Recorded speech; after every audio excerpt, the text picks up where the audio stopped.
आज हम गहराई में बात करेंगे स्टॉक मार्केट के अंदर पहलू में।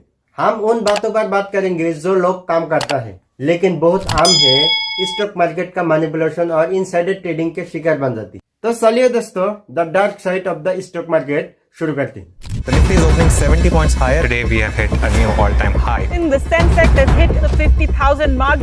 Markets in Sensex has climbed the 60,000 peak, its highest ever. But are you like me, wondering how are the stock markets constantly? Money that can go out once again. आप में से कोई लोग invest करते होगी, मैं भी खुद इन्वेस्ट करता हूँ। स्टॉक मार्केट का कंसेप्ट गलत नहीं, लेकिन जो चीज मैं आपको अभी दिखाऊंगा वो आपको नया तरीके से सोचने पर मजबूर करेगी और अगली बार इन्वेस्ट करते समय आपको बेहतर डिसीजन ले पाओगे। सबसे पहले स्टॉक मार्केट का जरूरत क्या है? सिंपल, बड़ी कंपनी को बड़े प्रोजेक्ट के लिए बहुत ज्यादा पैसा चाहिए, जितने पैसे किसी के एक इंसान के पास नहीं होता। स्टॉक मार्केट लोगों को इन्वेस्ट करना देता है, जिससे कंपनी को फंडिंग मिलते हैं और बदले में इन्वेस्टर को कंपनी का ओनरशिप का हिस्सा मिलता है। यह एक रिस्क एंड रिवॉर्ड सिस्टम है। आप मान लो आप एक इन्वेस्टर हो, आपके पास 100 ऑफ कंपनी का ऑप्शन है। आप इन्वेस्ट करने के लिए कौन सी कंपनी चूज कर लोगी?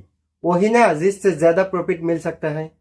अगर मैं आपको बताऊं कि मेरे पास कंपनी एक्स का सीक्रेट इंफॉर्मेशन है, जैसा उस कंपनी का एक प्राइवेट फंडिंग का जरूरत है और उसके स्टॉक प्राइस तेजी से बढ़ जाएगी, आप इन्वेस्ट कर लो। अगर मैं ये सीक्रेट इंफॉर्मेशन सिर्फ आपको ही दो तो क्या बाकी इन्वेस्टर के लिए एक अनफेयर नहीं होगा, जिनको ये सीक्रेट इंफॉर्मेशन नहीं पता है? इसको बोलते हैं इनसाइडर ट्रेडिंग। पॉलिसी अवेलेबल ना होने वाली जानकारी को इस्तेमाल करके प्रॉफिट कमाना। ये इनसाइडर कोई भी हो सकता है, accountant, senior executive, employee, board member. तो इस सीक्रेट इंफॉर्मेशन उसका दोस्त भी जानते हैं तो उसका भी इनसाइडर ट्रेडिंग कही जाती है। इसको प्रूव करना बेहद मुश्किल है क्योंकि बीच में बहुत ग्रे एरिया है, इसीलिए ये मैनिपुलेशन बहुत आम है।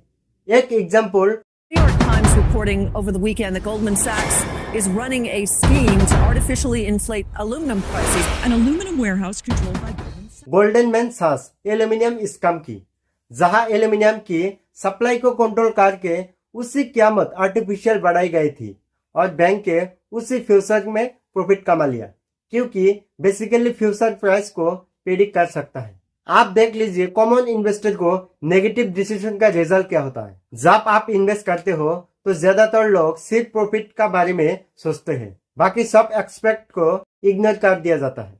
मान लो एक कंपनी एम्प्लॉय की सैलरी काट देता है या उनको निकाल देता है ताकि पैसे बचे। ज्यादा पैसे बचेगा तो ज्यादा ही प्रॉफिट होगा। इन्वेस्टर जो सिर्फ प्रॉफिट देखता है इससे आशा मानता है, इससे कंपनी को एम्प्लॉय के साथ बुरा व्यवहार करने का हिम्मत मिलता है। इसी तरह कंपनी इन्वायरमेंट को नुकसान पहुंचा सकती है। केमिकल को प्रोसेस करने के वजह नदियों में बहा देता है क्योंकि ये कॉस्ट इफेक्टिव है और प्रॉफिट ज्यादा होगी। प्रॉफिट पर ये फोकस इंड में कंज्यूमर को भी इफेक्ट करता है। कंपनी को नेट बेस्ड प्रोडक्ट के वजह ग्रिड बेस्ड प्रोडक्ट बनाने के लिए इंकरेज किया जाता है, जैसे सुगरी फूड। ये आपकी सेहत को नुकसान पहुंचा सकती है, लेकिन कंपनी और शेयर होल्डर्स को प्रॉफिट चाहिए। जबकि घर के नाश्ता हेल्दी से बनाए तो किसी कंपनी को प्रॉफिट नहीं मिलता, इसीलिए कंपनी अनहेल्दी प्रोडक्ट बनाने के लिए मजबूर हो गए। इसीलिए इन्वेस्ट करने से पहले कुछ बातों पर ध्यान रखना जरूरी है। कंपनी का प्रोडक्ट कैसे है, उसका एनवायरनमेंट क्या है और समाज पर क्या इम्पैक्ट डालता है। इन्वेस्टर के लिए अगली प्रॉब्लम होती है यार्ड मेंटेलिटी। ज्यादातर लोग कंपनी की परफॉर्मेंस नहीं देखते हैं, वो इन्वेस्ट करते हैं क्योंकि उनके दोस्त ने बोला, न्यूज़पेपर में सुना है। बुश कंपनी की असल स्थिति से ज्यादा मायने रखता है। इससे मार्केट को मैनिपुलेट करना आसान हो जाती है। पेश है पम्प एंड डंप स्कीम। एक छोटी सी कंपनी की बहुत सारी शेयर सस्ता में खरीदो, बहुत सारी पॉजिटिव पब्लिसिटी के लिए पैसे दो, स्टॉक प्राइस बढ़ जाएगी और आप अपने मेजॉरिटी शेयर को बेच देते हो और बड़ा प्रॉफिट कमा लेते हो।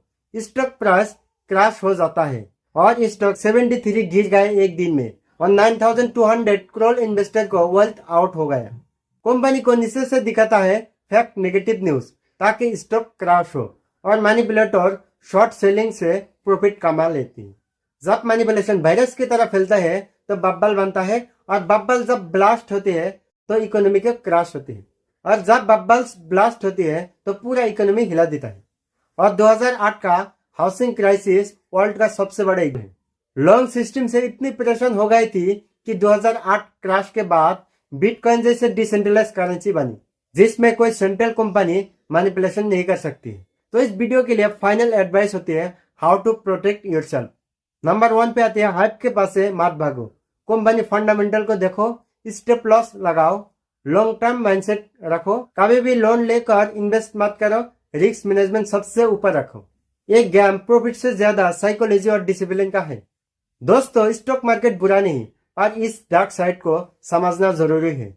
आप इन्फॉर्म इन्वेस्टर बनो, स्मार्ट इन्वेस्टर बनो। अगर आज का वीडियो इन्फॉर्मेटिव लगा तो कमेंट करके बताइए किस फाइनेंस टॉपिक का नेक्स्ट वीडियो चाहिए। मिलते हो आपको नेक्स्ट वीडियो में।